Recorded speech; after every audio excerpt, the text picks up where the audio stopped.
Breck Fine Art Gallery. We're just talking about these wonderful, beautiful pieces of artwork right here. Welcome, first off.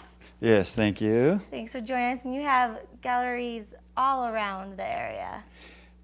Mainly in Vail and in Breckenridge, but yes, I've been in the gallery business for over 20 years, and I've enjoyed it a lot. The mountains are beautiful. Yeah, and Enjoy it. what better than to have artwork, illustrating that. This study picture right here, Yes. picture of the study. Tell us about this one. Well, this is a very famous artist. He's living. He's very elderly. When he went out, and you can see it on the screen now, he decided that was what he wanted to paint. The country home, the church in the background, and the little creek and so forth. So he set up, he couldn't take a 6-foot canvas out there. The wind was blowing. He told me the wind was blowing like 30 or 40 miles an hour. And so he brought the little study canvas, set it up, and he painted it quickly. In fact, very quickly, because as you can see from the sky, it was getting ready to rain there.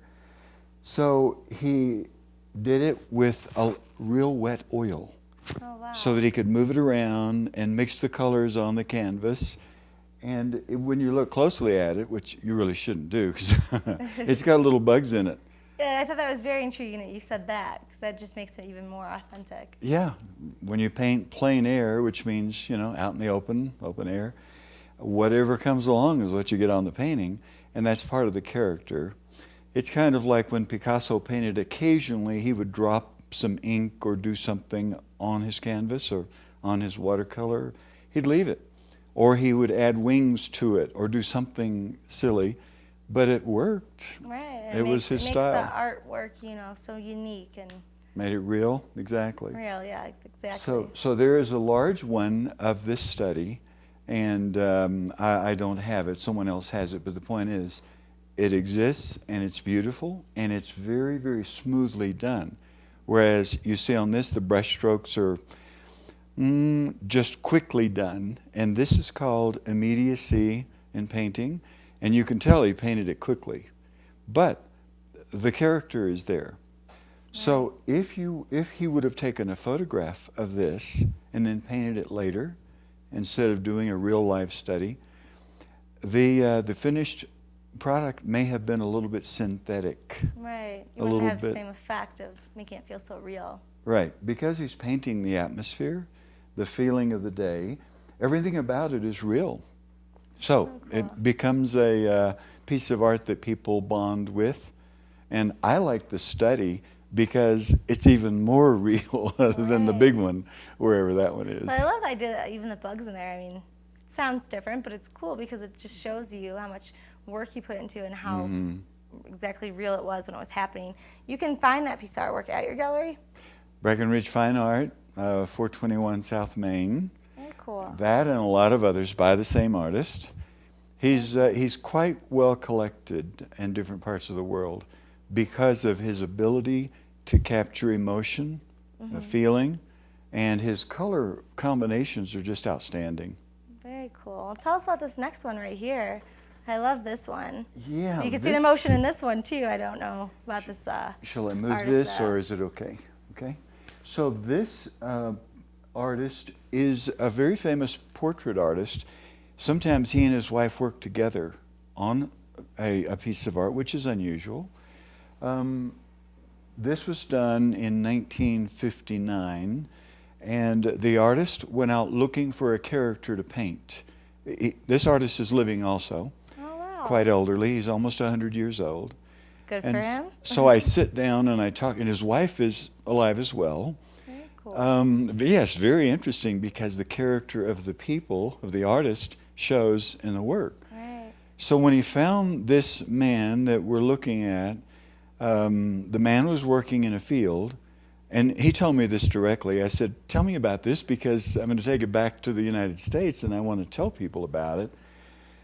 This piece of art has been in museum shows. It was in retrospectives of his work. He's a major artist, and his wife is too. So when he painted this, what he was capturing was character, and he did it with basic colors. You see there's lots of green, lots of gray, And you see that his face, even though there is pink and so forth in his face, notice that it is modeled with green, blue-green. And when we, like if you look at your hand, look at your face, we have blue-green shades in our faces, in our skin. And you see that he modeled with the blue-green.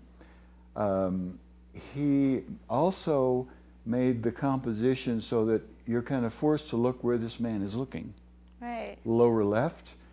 Everything about this is real. That's what the man was wearing. He was working, and he's a real person. From you can almost feel emotion just by looking at it. I mean, yes, it gives you a sense of just being a part of that actual picture, being there while it's being drawn, and seeing him in person. I really like that.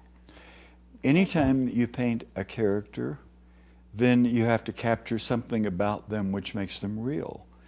And this, of course, this artwork was painted out in a field where he stopped the man. He said he stopped the man from working, did his painting, and in fact, the man later came back and he retouched some parts of it. But the point is, it also started out as a plein air painting.